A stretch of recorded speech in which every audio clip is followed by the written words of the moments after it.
My name is Katie Bouchard, and I am a resident of Mount Pleasant. I am a student at the Saginaw Chippewa Tribal College.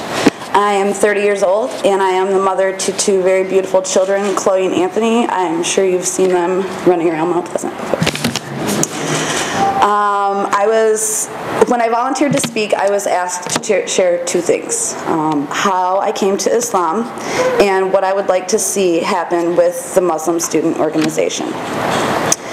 So I guess I'll first start out. I have a story that took 4 years to write, and I have 5 minutes to share it, so I will try very hard to do that and not talk too long. So first I want to say that I did not come to Islam. Islam came to me. Again and again and again, Islam came to me. And Allah brought Islam to me through Saudi people. When I was 26 years old, I met some people from Saudi Arabia. And at this time, I was living a very bad life. I will not share the details, but we'll just say that everything I did every day was haram. I was not going to school, I was not working, I was not doing anything. And after some time hanging out with my new Muslim friends, they started to recognize this, and they asked me what I was doing. They said, Katie, is this the life you want? And I said, this is just my life. I used to complain and blame my parents and say, oh, poor me, poor me. And one night, we were sitting in an apartment, and they started to ask me, why do you not go to school? Why do you not work? Why do you not take care of your children? And this made me feel really bad. For the first time in my life, I started to feel bad. And they said, you should ask the God to help you. I said, what do you mean, ask the God? I said, you should ask the God to help you. So, okay, explain. And they talked about this God that they said his name was Allah. And they said if I wanted Allah to change my life, he would. I just had to ask from here. So I started to think about this for a week. I was feeling really bad about my life, and one day I decided that I quit. I don't want to live anymore. I quit, I'm done. And somebody told me when I was a child that if you take your own life, if you kill yourself, you will go to the hellfire. That God will not forgive you. And so I said, okay, I'm going to do that. I don't care, but I will talk to the God first. So I fell down on my knees and I started to talk to Allah. And when I was finished, I went to sleep, and I woke up 2 days later, and my heart was changed. My mind was changed, and I went to a hospital. Sorry, I tried really hard not to cry, but I always cry when I tell this story, because it's beautiful to me, it's real.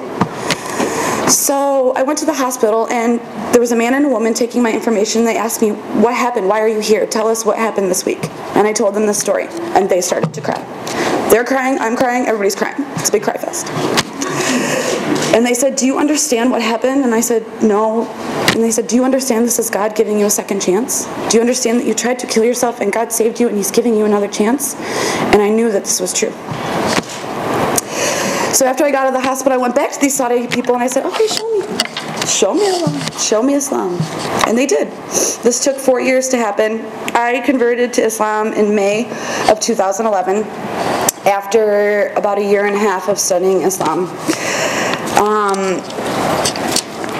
After I left the hospital, they said to me, you should, every morning when you wake up, you should thank God for saving your life. And every night when you go to sleep, you should thank him for keeping you alive.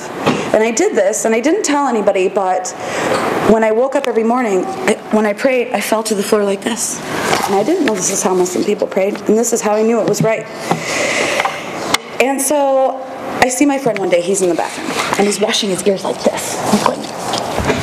And I said, what are you doing? I said, I'm making wudu. I said, what's that? He said, this is what we do before we pray. I said, come here, I will show you. After that, one of my Saudi friends says to me, Katie, please, can you help me with my homework? Please, read this book. Right. Read this book, and please do a summary for me. I have so much homework, I can't. I said, okay, no problem. He gives me the Quran in English. I read the Quran. I'm living back home with my grandmother and my children, and the day when I left the hospital, I never went back to that life. And so right in front of my face was all the problems that I made for myself. And I would cry, and I was very sad, and I was confused. But when I opened the Quran, I had peace in my heart.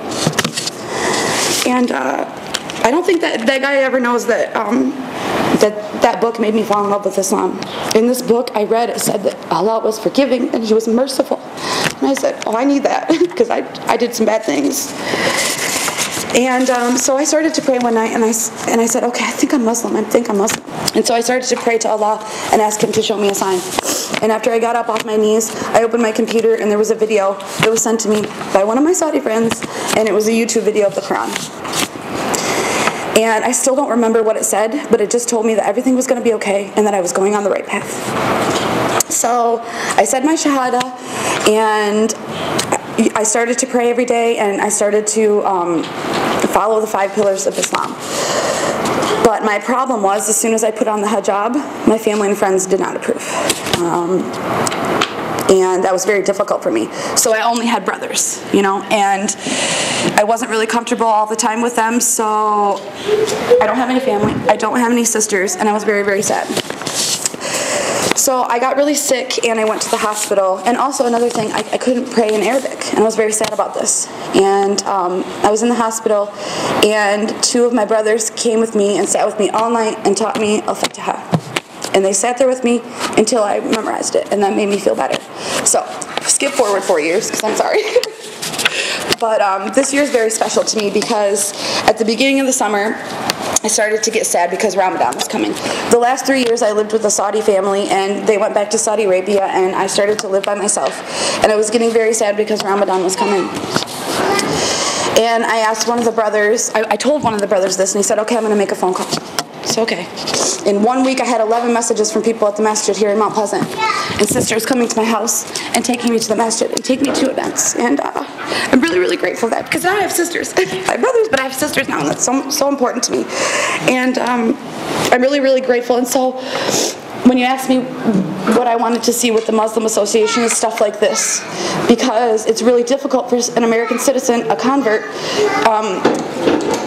to relate to other people. So right now, here in this room, I'm with people that understand me. I'm with my brothers, I'm with my sisters, I'm with my daughter. I feel safe with her around you, I don't always feel safe with my children around other people, so I'm really, really grateful. And so I really love to see more events and dinners. My children look forward to that every week. They get so excited to go to the masjid, and I'm really, really grateful. And so I guess that's my story, and thank you for letting me share.